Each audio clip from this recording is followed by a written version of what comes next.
चटोरी बीवी। अरे ये क्या बात हुई, बेटी खूब खाए तो भी कुछ खाती नहीं, और बहू बहू जरा सा खाने की शौकीन तो चटोरी। तुमसे कितनी बार कहा है ये सारी चीजें तुम्हारी हेल्थ के लिए ठीक नहीं है। तुम रोज रोज क्यों बनाती हो? रोज रोज कहाँ, कल कहाँ बना था। और वैसे भी तुम्हें तो पता ही है मुझे खाना कितना पसंद है, तो कभी कभी तो चलता है। तुम भी खाकर देखो ना कितना अच्छा बना है। एक दिन छोड़कर तो तुम रोज ही बनाती हो, कभी कभी कब हुआ? तुम जानती भी हो तुम कितना जंक फूड खाती हो।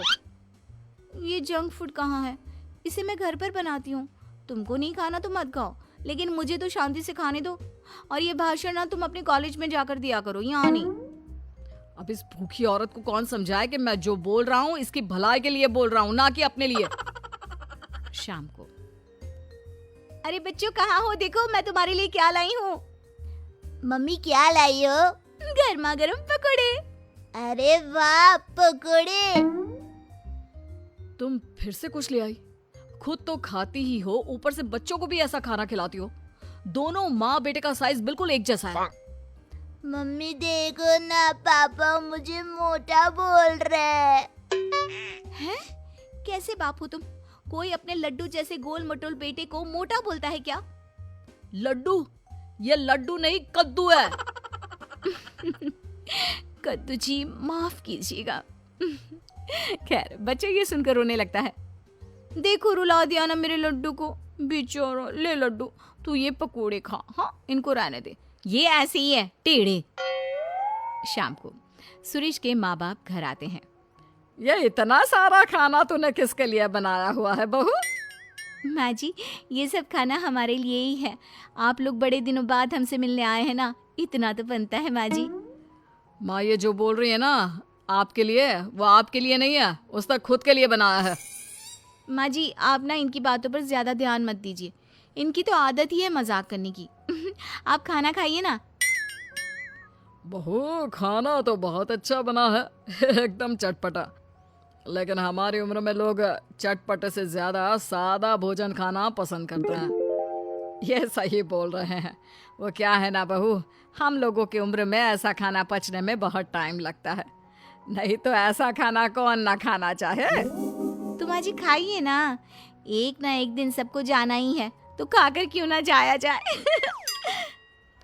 अरे ये तुम क्या बोल रही हो, होश में तो हो। अरे एक दिन सबको जाना है तो क्या सड़क में गाड़ी के नीचे लेट जाए?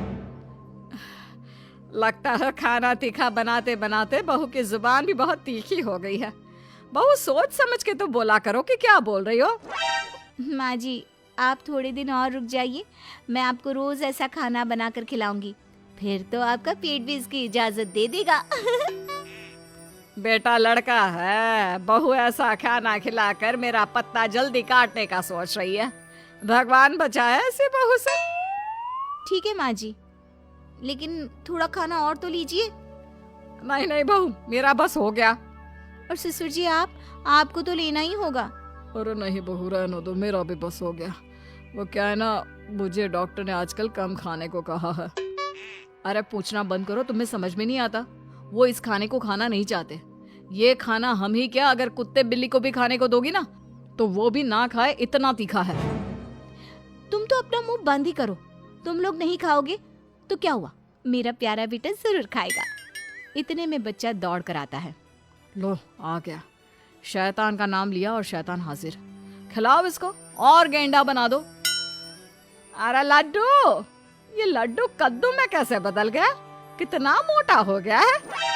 सच्ची दादी मैं मोटा हो गया क्या?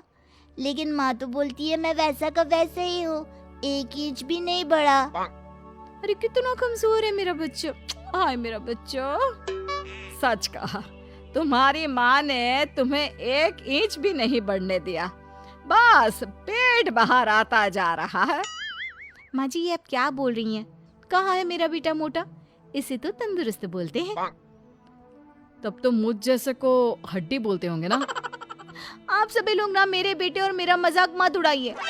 चल बेटा हम चलते हैं हमारे कमरे में, वहीं जाकर खाएंगे। ऐसे ही सुरेश की बीवी कुछ न कुछ नया बनाकर खाती रहती थी, लेकिन एक दिन